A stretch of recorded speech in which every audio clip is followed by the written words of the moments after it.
और जितना खराब समय है, दुर्भाग्य हम सबका इतना ही ये है कि भारत की जनता को उसके बारे में कुछ मालूम नहीं है, जैसे आप सब लोग कहते हैं। पढ़े लिखे लोगों को तो बिल्कुल नहीं मालूम है, साधारण लोगों को तो उससे भी ज्यादा नहीं मालूम। और भारत की जनता को नहीं मालूम हो ये सब बातें, इसके लिए 12-13 साल से इस देश में एक बड़ा भारी काम हुआ है। उस पर अगर कोई रिसर्च करे तो बहुत चौंकाने वाली बातें निकलेंगी। पिछले 10-12 साल में जानबूझकर इस देश में क्रिकेट को प्रमोट किया गया है, और इतना प्रमोशन किया गया है कि समाज का सोचने वाला वर्ग क्रिकेट में फंस जाए और बाकी सब कुछ सोचना बंद कर दे। जैसे जैसे ये ग्लोबलाइजेशन बढ़ा है, WTO की कंडीशंस लागू, वैसे वैसे क्रिकेट का प्रमोशन इतना ज्यादा हुआ है, एक मैच खत्म नहीं होता दूसरा, दूसरा नहीं खत्म होता तीसरा, दूसरा खत्म नहीं होता तीसरा, तीसरा खत्म नहीं होता, मैच पे मैच लगे रहें ताकि सोचने वाला वर्ग मैच देखता रहे। ये बहुत समझ के हो रहा है। और जो मैच नहीं देखे वो सास भी कभी बहू थी ये देखता रहे, तेरी मेरी कहानी, इसकी कहानी, उसकी कहानी देखता रहे, सिनेमा देखता रहे, फैशन टीवी देखता रहे, ये चैनल देखे वो चैनल देखे, तो फंसा रहे वो, माने सोचने के लिए नया विचार उसके दिमाग में ना आए। और उसका दुष्परिणाम हमें दिखाई दे रहा है कि भारत का मिडिल क्लास और अपर मिडिल क्लास जो इसमें सबसे आगे आना चाहिए था, वो सबसे ज्यादा खामोश बन के 10-12 साल से देश को लुटता हुआ देख रहा है। बहुत व्यवस्थित तरीके से ये 12 साल से हुआ, ये तो बिल्कुल मुझे साफ दिखाई देता है। जिन घरों में, परिवारों में पहले टीवी नहीं था, उनको जरा पूछो जाके कि कैसे होता था।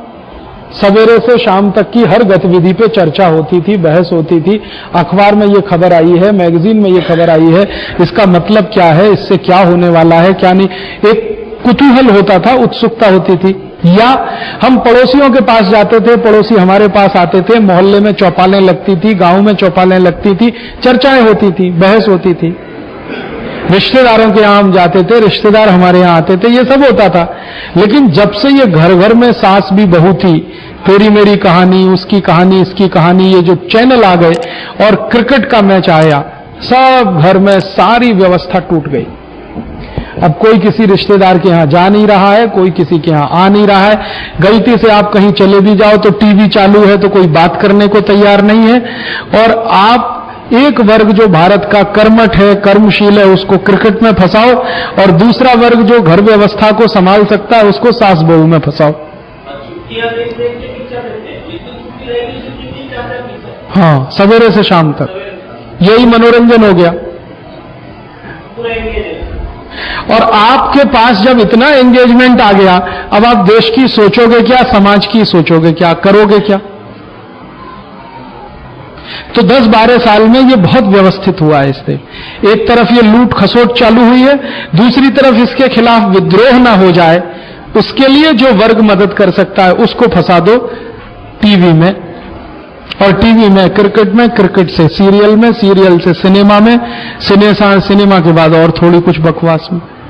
और आप देख लो आज इस देश का जो एजुकेशन से लगा हुआ वर्ग है, विद्यार्थी, अध्यापक, वो भले कितनी परीक्षा पे परीक्षा हो, क्रिकेट देखने से नहीं चूकेगा, भले फेल हो जाए इम्तिहान। और वो कभी कभी टेस्ट करते हैं कि भारत में दीवानगी कहां तक पहुंची है, तो समझ बूझ के ऐसे समय में क्रिकेट मैच रखते हैं जब परीक्षा जरूर हो। हाँ, तो अब वो देख लिया उन्होंने कि परीक्षा हो या परीक्षा का बाप हो, मैच देखने वालों की संख्या में कोई कमी नहीं है, तो वो समझ गए कि अब ये जुनून बहुत ऊपर तक पहुंच गया। अब इस जुनून को एन कैश कराते रहो और दिमाग आपका इधर लगाते रहो, वही हो रहा है। और क्रिकेट के मैच में जब सारे देश को ये पता चल गया है, पहले तो कोई मानता नहीं था इस बात को, अब तो सब कुछ खुल गया है कि सारे मैच फिक्स होते हैं।